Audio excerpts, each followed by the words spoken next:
que me deu vontade de fazer a série das 7 cartas às igrejas do Apocalipse. Eu raramente prego no Apocalipse, a gente precisa visitar esses textos também. Só que eu vou fazer só nos cultos matinais.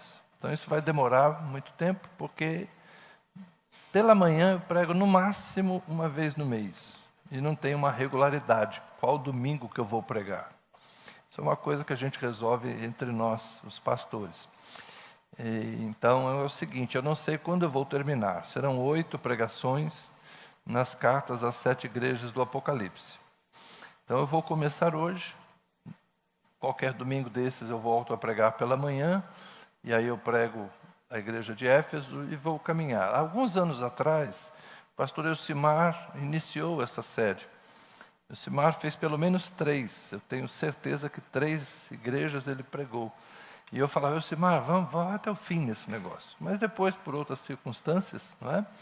Então a gente não teve até hoje um estudo sistêmico em pregações sobre as 7 cartas às 7 igrejas do Apocalipse. E eu creio que é uma mensagem oportuna para nós também. É uma mensagem boa, porque as 7 cartas foram escritas para 7 igrejas reais, históricas, que existiam, pessoas de carne e osso como eu e você, que estavam vivendo os desafios dos seus dias. Boa parte de vocês foi habituado a pensar no Apocalipse como um livro que está prevendo o futuro. Mas o Apocalipse não é isso. O Apocalipse é um livro que está descrevendo o que estava acontecendo naquela época, na região da Ásia Menor, que hoje nós chamaríamos de Turquia, onde, a partir de Éfeso, que é um grande centro, onde Paulo trabalhou, onde João trabalhou, diversas igrejas nas cidades circunvizinhas se estabeleceram. E nessa região havia uma forte presença do Império Romano, particularmente em Éfeso. Havia guarnição, e Éfeso gozava de um status diferente. Isso é assunto para quando a gente chegar na carta própria de Éfeso. Mas a questão do momento histórico do Apocalipse tem a ver com a exigência que os imperadores faziam que lhes fossem oferecidos ritos cerimoniais, litúrgicos, como se eles fossem deuses. Se queimava incenso aos imperadores.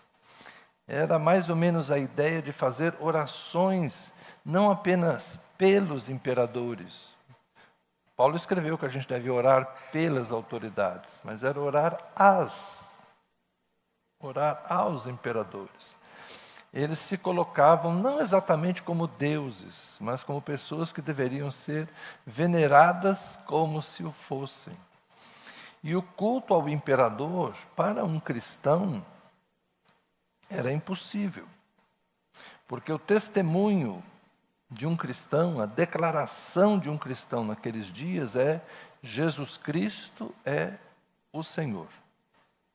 Firmado nas afirmações do próprio Jesus, principalmente na grande comissão. Todo poder me foi dado no céu e na terra. Quando Jesus diz que ele tem poder no céu e na terra, significa que todos estão debaixo de sua autoridade. Quando Paulo fala, por exemplo, escrevendo uma carta muito antes do Apocalipse, 30 anos antes do Apocalipse, Paulo escreve, ou até 40, uma carta à igreja de Éfeso, dizendo: nós estamos assentados nas regiões celestiais em Cristo Jesus, acima de todo principado e potestade. O que os cristãos estão dizendo? Quem manda no mundo não é César. Não importa quem está sentado no trono lá em Roma. Quem manda no mundo é Jesus, que está assentado à destra de Deus Pai Todo-Poderoso. Então, um cristão não tinha como prestar culto ao imperador. Isso remete um pouco àquela história de Sadraque, Mesaque e Abednego lá na Babilônia. Adorar um ídolo levantado por Nabucodonosor. Então, um cristão não venerava o imperador. E por causa disso, ocasionalmente, havia perseguições contra os cristãos. O Apocalipse é escrito nesse ambiente. em que a igreja está sendo testada e tentada numa mudança política, histórica daquela época. Eu não vou estudar todo o Apocalipse, mas nas 7 cartas dá para a gente tirar muita coisa. Então, a igreja tinha que se posicionar na sua lealdade, na sua fidelidade a Jesus. E os 3 primeiros capítulos do Apocalipse tratam destas cartas. Jesus aparece a João, ele está no exílio, na ilha de Patmos, ele tem um arrebatamento, e nessa experiência, então, ele vê Jesus, e ele recebe de Jesus as 7 cartas. Então, é uma mensagem, hoje nós chamaríamos uma mensagem profética. Eu creio que as 7 cartas foram escritas e foram lidas nas igrejas. Eu creio que essa parte do Apocalipse deve ser entendida de uma forma literal. João, quando estava preso na ilha de Patmos, teve a sua experiência, teve a sua visitação, e provavelmente ele estava ali em oração pelas igrejas, porque ele estava em Éfeso quando foi preso e voltou para Éfeso quando foi liberado lá da ilha de Patmos, do seu exílio. A ilha de Patmos é um rochedo no meio lá do mar, não é? E uma ilha inóspita, não tem muito o que fazer, é um lugar de isolamento. E João ficou lá um tempo e depois pôde voltar para morrer com dignidade entre os cristãos. Foi o único apóstolo que morreu de morte morrida e não de morte matada, como a gente diz, não é? E João volta do exílio, e eu creio que, na minha opinião, deve ser assim. As 7 cartas foram apresentadas às 7 igrejas. Tá bem? Então, é nesse sentido que nós vamos trabalhar esse texto. Hoje a leitura é no capítulo 1 do Apocalipse. Capítulo 1 do Apocalipse, vamos ler a partir do verso 10.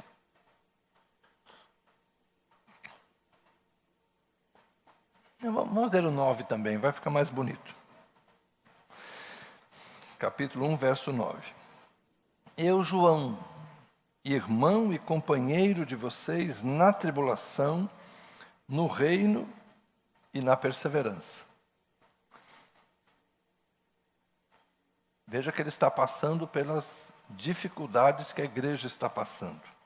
Irmão e companheiro de vocês na tribulação, no reino e na perseverança em Jesus, estava na ilha chamada Patmos por causa da palavra de Deus e do testemunho de Jesus. Ou seja, foi por perseguição religiosa que ele estava exilado lá em Patmos. Achei-me no Espírito no dia do Senhor, um domingo, portanto, e ouvi atrás de mim uma voz forte como de trombeta dizendo: escreva num livro o que você vê e mande-o às 7 igrejas: Éfeso, Esmirna, Pérgamo, Tiatira, Sardes, Filadélfia e Laodiceia. Voltei-me para ver quem falava comigo, e ao me voltar, vi 7 candelabros de ouro, e no meio dos candelabros um semelhante a um filho de homem, com vestes talares e cingindo a altura do peito com um cinto de ouro. A cabeça e os cabelos dele eram brancos como a alva lã, como neve. Os olhos eram como chamas de fogo. Os seus pés eram semelhantes ao bronze polido, como que refinado numa fornalha. A voz era como o som de muitas águas. Na mão direita ele tinha 7 estrelas, e da sua boca saía uma afiada espada de 2 gumes. O seu rosto brilhava como o sol na sua força. Ao vê-lo, caía aos seus pés como morto. Porém, ele pôs sobre mim a mão direita, dizendo: não tenha medo. Eu sou o primeiro e o último, e aquele que vive. Estive morto, mas eis que estou vivo para todo sempre, e tenho as chaves da morte e do inferno. Escreva, pois, as coisas que você viu, as que são e as que hão de acontecer depois destas. Perceba, as coisas que você viu, as revelações, as que são, as que estão acontecendo e as que hão de ser, as que acontecerão. Quanto ao mistério das 7 estrelas que você viu na minha mão direita, e quanto aos 7 candelabros de ouro, as 7 estrelas são os anjos das 7 igrejas, e os 7 candelabros são as 7 igrejas. Amém. Obrigado, Senhor. Dá-nos a Tua graça esta manhã. Percebam que nós estamos aqui apenas num sermão introdutório. Hoje a gente não vai falar das cartas, mas nós vamos falar de por que elas foram escritas e em que circunstâncias elas foram escritas, portanto. É um tempo de perseguição, ele diz claramente: eu sou companheiro de vocês na tribulação, no reino e na perseverança. Na tribulação, porque era um tempo difícil, era um tempo em que eles estavam sofrendo perseguições. No reino, porque era uma questão de disputa, de quem reina, quem governa. Nós não podemos nos esquecer que o anúncio do Evangelho foi por João Batista: o reino de Deus está próximo. Por Jesus, o reino de Deus é chegado. Então há uma oposição entre o reino de Deus e os reinos deste mundo. É em cima disso que o Handel vai compor a sua grande obra, o Messias, né? E alguns conhecem o chamado Aleluia de Handel.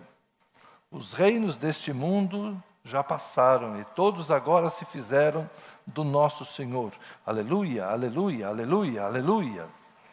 É a ideia de que há uma oposição entre os reis deste mundo e o reino do Senhor.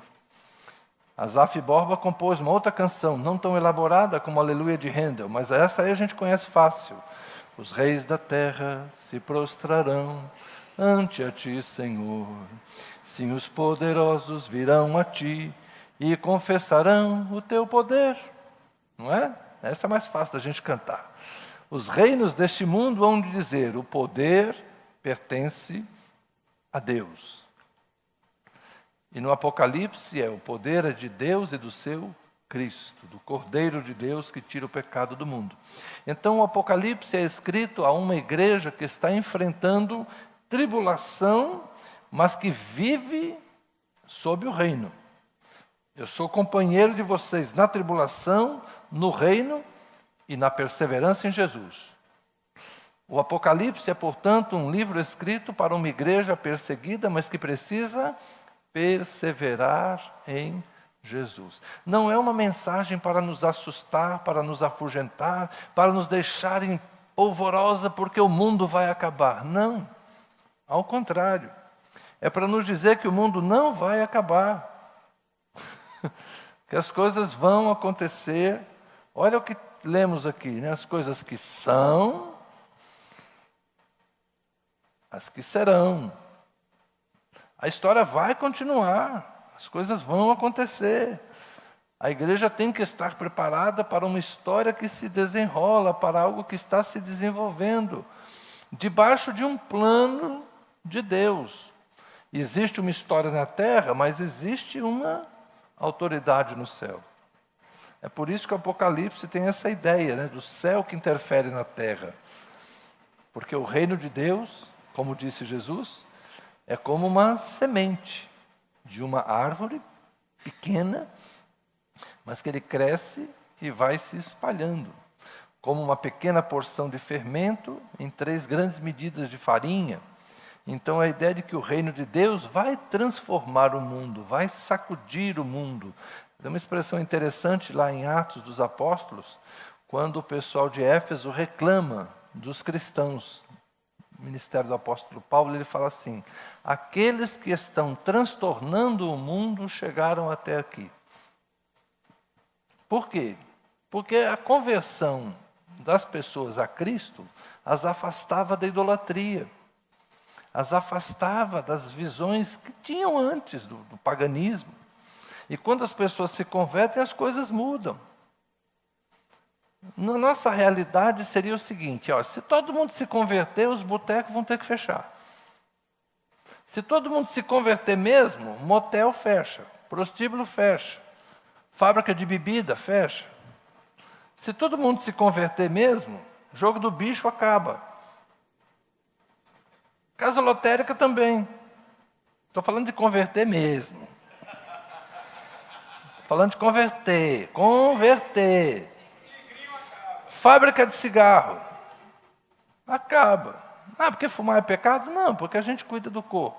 Vocês imaginem como as coisas mudariam. Quanto desemprego ia ter? Essa é a ideia de transtornar o mundo. Tinha os templos pagãos. Tinha os sacerdotes que viviam daqueles templos pagãos. Havia todo um sistema econômico que girava ao redor da idolatria, das práticas e das orgias, dos festivais de Baco, bacanais, as dionisíacas entre os gregos. Você imagina, no Brasil, converteu todo mundo. Carnaval ano que vem, só retiro de igreja.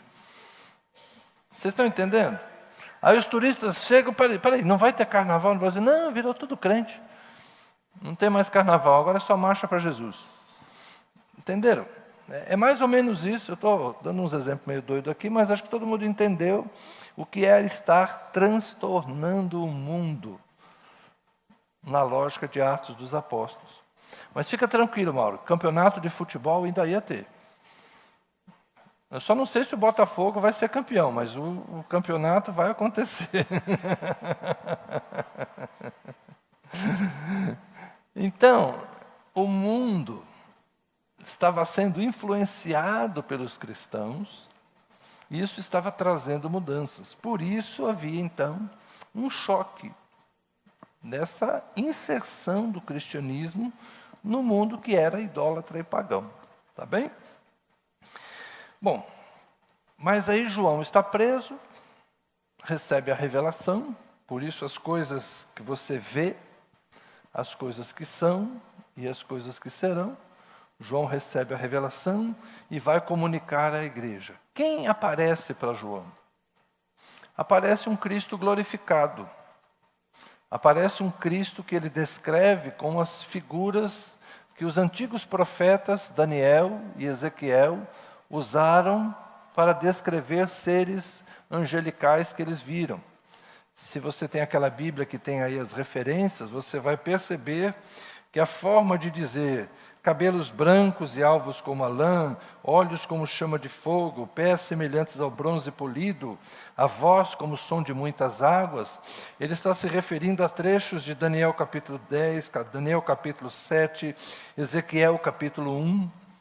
Então ele está descrevendo Jesus com as mesmas características que os antigos profetas haviam descrito seres que apareceram para eles lhe trazendo revelações do céu. O que ele está, então, comunicando a nós pelo livro do Apocalipse? Dizendo que eu vi um ser celestial. Eu vi um ser celestial. E este ser celestial me deu uma mensagem a comunicar às igrejas. Quem é este ser celestial? De início ele não sabe. Mas quando ele o vê, aquele que tinha um rosto que brilha como o sol, ele cai como morto, ele cai sem forças. Eu sou de um tempo que alguns andaram contando que tinham revelações e tinham visões e que sentava e batia papo com Jesus assim como quem toma um café. E a gente começou naquela época a questionar, cara, é meio estranho, esses caras veem Jesus como se Jesus estivesse chegando, e aí, tudo bem? Não vou nem falar o nome do santo, que vai pegar mal aqui agora. Mas o santo sentava assim, eu estava deitado na minha cama e Jesus apareceu e debruçou-se nos pés da minha cama, olhou para mim e começou a conversar. Quando a gente lê um depoimento como esse, porque o cara publica isso, né? A gente fala, peraí, será que foi assim mesmo? Porque quando João viu Jesus, João caiu como que morto. Quando Daniel teve essas manifestações, Daniel caiu sem forças. Esses caras falam com seres celestiais como se fossem o amigo que ele estudou lá na escola. Tem alguma coisa errada. Então João caiu sem forças porque ele viu um ser glorioso, ele viu um ser poderoso, ele viu um ser que ele precisou de metáforas para descrever. Mas quando ele cai sem forças, ele recebe o toque.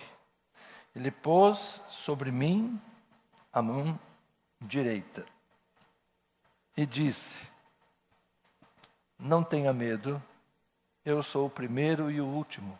Lá no final do Apocalipse vai aparecer o Alfa e o Ômega, a primeira letra do alfabeto grego, a última letra. Eu sou o princípio e o fim. Mas aqui ele está dizendo apenas: sou o primeiro e o último. Aquele que era antes de todas as coisas. Mas aquele que é também o fim de todas as coisas.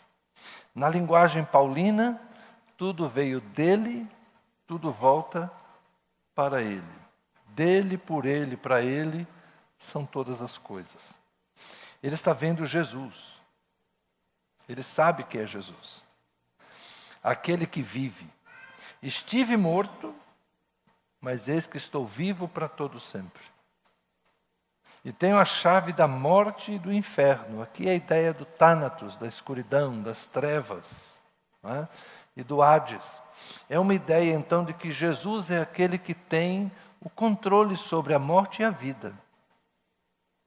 Para uma igreja perseguida, para uma igreja que está enfrentando encarceramento, que está enfrentando condenação, que em algumas ocasiões enfrentava de fato a espada,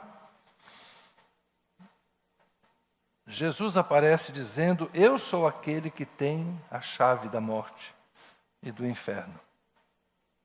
Aqui não é o inferno naquele sentido da condenação eterna, mas é do Hades, o mundo dos mortos.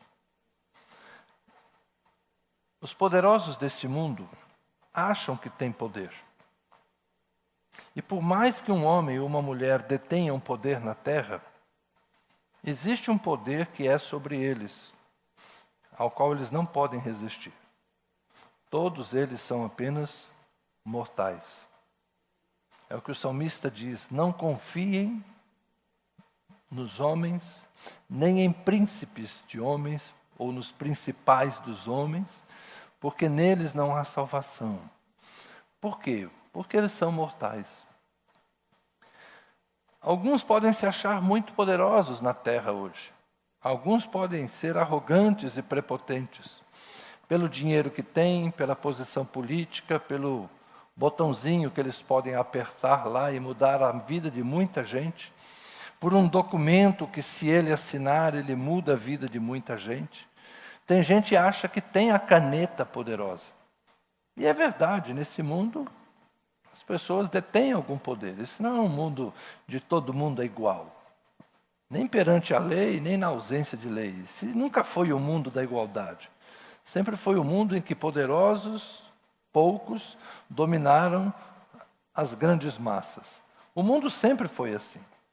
Mas os poderosos se enganam quando eles acham que eles vão construir impérios que vão durar para sempre. Porque nenhum império, nem o grande império romano, que foi o mais extenso em termos de tempo, foi o mais longevo. Mas o Império Romano também acabou. Então, a morte vai ceifar qualquer poderoso, seja ele quem for. Não há ninguém grande o bastante para vencer a morte. O único que venceu, o grande inimigo de todos, foi Jesus. Por isso ele é aquele que esteve morto, mas agora está vivo. E tem as chaves da morte, ele controla a morte. Então, está vivo para sempre. E o que o Apocalipse vai trazer? No verso 20 diz: 7 estrelas e 7 candelabros. O que são isso? Os 7 candelabros são as 7 igrejas e as 7 estrelas são os 7 anjos. O que Jesus está falando? Ele é aquele que passeia no meio dos 7 candelabros e também os 7 anjos. Jesus está presente na igreja. A gente tem que ter consciência de que a igreja é do Senhor. Jesus é o Senhor da igreja. Jesus é o cabeça do seu corpo. Jesus é o noivo e a igreja é a noiva. Jesus é o Senhor e nós somos os servos. Você pode usar a analogia que você quiser. Jesus é o pastor e nós somos o seu rebanho. Jesus é a fonte de água viva e nós somos os sedentos que vamos até Ele. Jesus é o pão vivo que desceu do céu e nós somos a multidão famélica que vai até Ele para ser alimentada. Jesus é aquele que supre todas as coisas, porque Ele é a fonte da vida, Ele é o doador da vida, Ele é o Senhor. E Ele está no meio da igreja. Eu sei que nós gostaríamos muito de que houvesse uma cadeira, um trono ali em cima. E quando a gente começasse o culto e orássemos, Senhor Jesus, venha entre nós. Aí, acendesse uma luz ali e aparecesse esse cidadão angélico, de cabeça branca, como a neve, um rosto resplandecendo como o sol, vestido que veste estalares longas, um cinto de ouro, travando aqui a sua roupa, uma coroa. Nós gostaríamos muito que Jesus aparecesse para nós. Mas não é bem assim que acontece. Nós cremos na presença mística de Cristo na igreja. Jesus está em nós.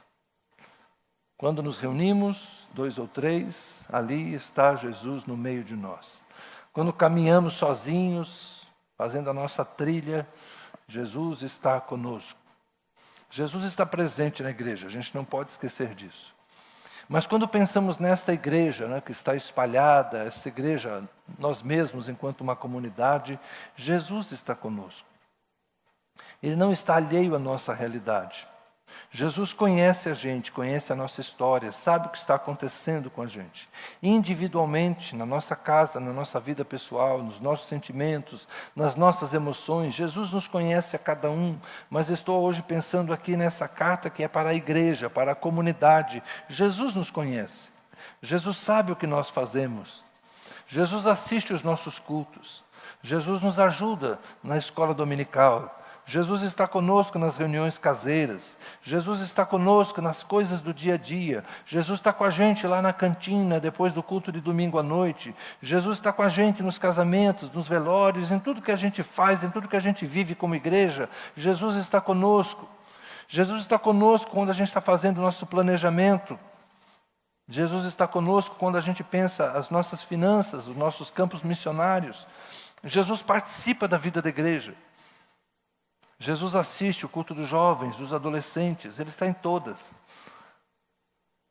Jesus está lá agora, no departamento infantil, com as crianças. Jesus está no ensaio do coral. Cara, Ele está em todas. Tá. Jesus conhece a gente. Tudo que a gente faz para Ele, em nome dEle, para a glória dEle, não está alheio ao seu conhecimento, à sua vontade. E as nossas dificuldades também estão diante dEle. Ele sabe como nos ajudar, sabe como nos capacitar, sabe como nos fortalecer. Estou vendo a Ieda aqui, lembrei do JB, lá cuidando de Urapuru. Está longe de casa, mas está em casa lá também. Está lá fazendo o que ele mais ama fazer. Pastorear uma pequena igreja numa pequena cidade do interior. Jesus está lá, reunidos com eles. Jesus entende a sua igreja e conhece a sua igreja. Cada igreja é um candelabro. Cada igreja é um luzeiro. Cada igreja é um lugar onde Jesus, de alguma forma, está presente e participa da história. A gente precisa crer nisso. A gente vem, às vezes, para o culto para encontrar as pessoas. Sim, isso é mesmo. E é bom. Eu amo estar com vocês. Mas a gente também vem para encontrar Jesus. Ah, mas Jesus está sempre com a gente. Eu sei, gente, eu sei. Já disse isso aqui agora também. Mas no ajuntamento, na reunião, é como se o corpo de Cristo se reunisse. E os dons, a graça, a força que um tem é compartilhada com o outro. É por isso que vocês que estão aqui abençoam uns aos outros, os de casa podem também ficar com saudade disso e voltar para cá para que a gente viva essa experiência da comunhão. Cristo está no meio da igreja, então ele passeia no meio dos 7 candelabros. E tem as 7 estrelas, que são os 7 anjos. Eu já expliquei para vocês, mas tem gente aqui que veio de fora, está aqui há pouco tempo, precisa aprender isso também. Eu não sou o anjo da igreja. Deixa eu beber água enquanto vocês processam essa informação. Eu não sou o anjo.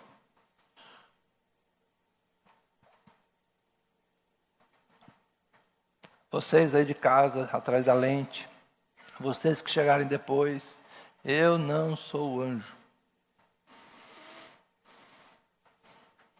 No Apocalipse, anjo é anjo, gente é gente. Sempre que o Apocalipse fala de anjo, é um anjo. Não é uma carta. A carta é entregue por quem? Pelo mensageiro. Hoje a gente manda e-mail, mas naquela época alguém tinha que levar a carta. Não havia empresa de correios e telégrafos. A carta era entregue a um portador, e esse portador levava a mensagem. Este portador da mensagem é o anjo. Anjo significa mensageiro. Então Deus tem os seus mensageiros. Ontem eu falei lá em Planaltina, vou repetir isso aqui, vai parecer uma heresia para alguns, mas é o seguinte: o Deus da Bíblia, principalmente no Antigo Testamento, não é essa forma como nós pensamos em onisciência, onipresença de Deus. Nós fomos treinados já por causa do cristianismo, da teologia dogmática cristã, que bebeu nas fontes da filosofia. Então a gente entende Deus como onisciente. A gente gosta daquela ideia do Salmo 139. Né? O pensamento nem me chegou à boca e Deus já conhece. A gente pensa na onisciência de Deus no sentido de que Ele já sabe tudo. E alguns, inclusive, vão trabalhar o conceito da presciência. As coisas que não aconteceram, Deus já sabe. O que está acontecendo, Deus já sabe. O que vai acontecer, Deus já sabe. Deus já sabe tudo antes, o depois. Então, Deus é um processador incrível que sabe tudo de todos. Tá, essa é a nossa definição dogmática, evangélica, cristã, após anos e anos de discussão teológica. Mas na época em que a Bíblia foi escrita, no Antigo Testamento, Deus tinha os seus anjos, seus mensageiros. Por isso que lá no Gênesis, Deus desce para ver o que está acontecendo em Sodoma e Gomorra. Mas ele para conversar com Abraão no meio do caminho. E os anjos vão lá ver o que está acontecendo. Quando descreve o Êxodo, olha como é que Deus fala com Moisés. Eu ouvi o clamor do meu povo, eu vi o seu sofrimento, e eu desci para livrar. Vocês estão vendo a ideia diferente? Como se Deus estivesse lá no céu e o clamor começou a chegar, o povo chorando, está sofrendo, está difícil. Aí Deus ouve o clamor, aí Ele olha e desce para livrar. É assim que a Bíblia descreve Deus. Alguém que recebe informações. Olha Jó, a história de Jó que a gente estudou esses dias. Então, na Bíblia, Deus usa os anjos para levar a mensagem e para trazer notícias. No Apocalipse é isso, é o estilo de pensamento do Antigo Testamento. Os 7 anjos são os mensageiros que Deus está mandando para as 7 igrejas. Então não é um homem que é o anjo da igreja. Se for uma mulher, uma pastora, vai ser a anja da igreja? Isso nem existe. Pastora pode existir, mas anja não. Anja não vai rolar. Então, nós temos que entender que aqui Jesus está falando que ele tem uma mensagem para as 7 igrejas e cada anjo, cada estrela, vai levar. E a estrela é uma coisa que brilha no céu, né? E o candelabro é uma coisa que brilha na terra. O anjo, que é a estrela, vai trazer a mensagem do céu para aquilo que brilha na terra, para a igreja. Então é por isso que vocês vêm aqui, ninguém quando vem está conosco, o anjo da igreja, pastor José Carlos. Não tem essa história aqui. Porque eu não sou o anjo da igreja. Eu sou o pastor local, nomeado por vocês, e tudo indica, Jesus está concordando. O pastor da igreja mesmo é Jesus. Eu trabalho para Ele. Eu sou pastor auxiliar de Jesus. Né? Não sou o anjo da igreja, porque o anjo da igreja tem um outro CEP. O anjo da igreja tem que morar lá em cima. Eu ia falar CPF, não. CEP. O anjo da igreja tem que morar lá em cima, porque ele vem de cima para baixo. E já vou avisar vocês, o anjo é fofoqueiro. Ele leva as coisas de baixo para cima. Então a gente tem que ter cuidado com o que a gente faz aqui, porque ele chega lá em cima e telegrafa. Ele fala, é bom você dar uma descida lá, olha o que estão fazendo em teu nome lá embaixo. A gente tem que ter muito cuidado. A Bíblia diz que os olhos de Deus estão por toda a terra. Quem são os olhos de Deus? São esses anjos do Senhor. Deus está por aí. Deus está vendo tudo, Deus sabe de tudo. Então, aprendamos isso. Deus conhece a nossa realidade. Deus sabe o que a gente faz. Deus sabe onde a gente está. Mas Deus também tem uma mensagem para nós. Por isso, as 7 cartas terminam sempre com a frase. É o corte que o Irion já fez para o Instagram de hoje. As 7 cartas terminam com a frase: quem tem ouvidos, ouça o que o Espírito diz à igreja. Deus tem uma mensagem para nós. Sempre tem. Nós vamos começar mais um ano. Daqui a pouquinho. O tempo está voando. Deus vai ter uma nova mensagem para nós no novo ano? Talvez sim. Talvez Ele apenas avive a mesma mensagem. A gente não sabe. Mas Deus tem algo a nos dizer. Sempre tem. E é sobre isso que a gente precisa conversar. Quando as cartas foram enviadas às igrejas, havia coisas que Deus elogiava. Havia coisas que Deus queria que fossem corrigidas. Havia advertências, havia promessas. As 7 cartas são ricas por causa da vivência daquelas igrejas que, de alguma forma, podem ser análogas, similares às nossas vivências. É por isso que eu quero convidar vocês, ao longo do próximo ano, de vez em quando, a gente se encontrar no domingo de manhã, para analisarmos o que Deus disse à igreja de Éfeso, o que disse a Esmirna, a Tiatira, a Pérgamo, a Filadélfia, a Sardes, a Laodiceia, o que Jesus disse a cada uma daquelas igrejas, porque algumas das verdades ditas a elas, igrejas históricas, igrejas reais, igrejas do cotidiano, de gente como a gente, algumas daquelas mensagens podem nos dizer respeito. Outras talvez não nos sirvam tão propriamente, mas quem sabe algumas sejam extremamente atuais e válidas para nós. Então vamos ouvir o que o Senhor disse às 7 igrejas, o que o Senhor diz e o que o Senhor ainda dirá. Amém? Ezequias, vocês já guardaram tudo? Pega o violão, Ezequias. Essa aí você sabe tocar, vamos cantar ele. Vamos ficar de pé, vamos orar?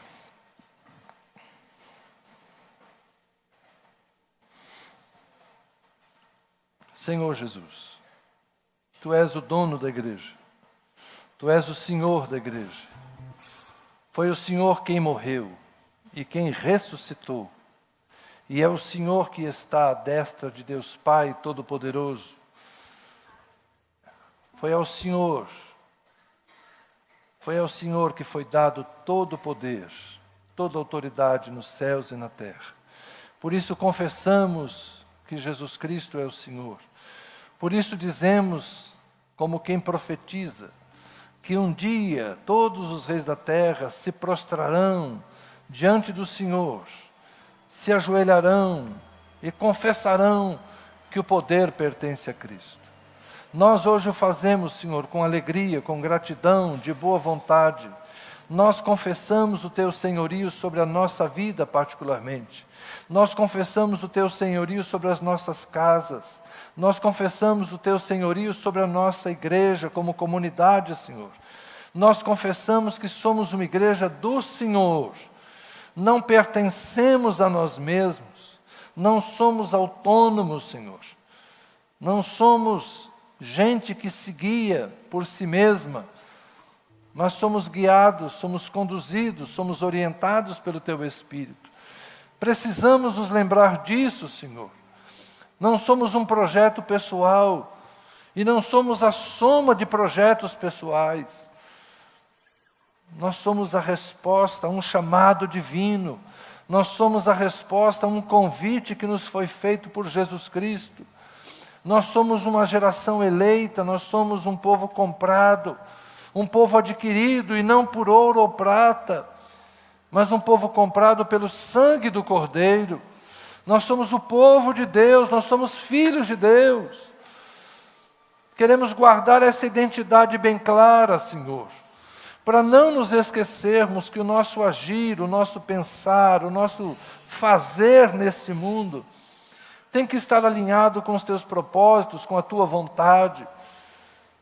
Nós não estamos aqui, Senhor, para ser o que queremos, mas nós estamos aqui para sermos uma resposta ao Evangelho de Jesus Cristo, para sermos a luz que reflete a Tua luz, para proferirmos a mensagem que o Senhor enviar, para fazermos as obras que o Senhor nos mandar fazer.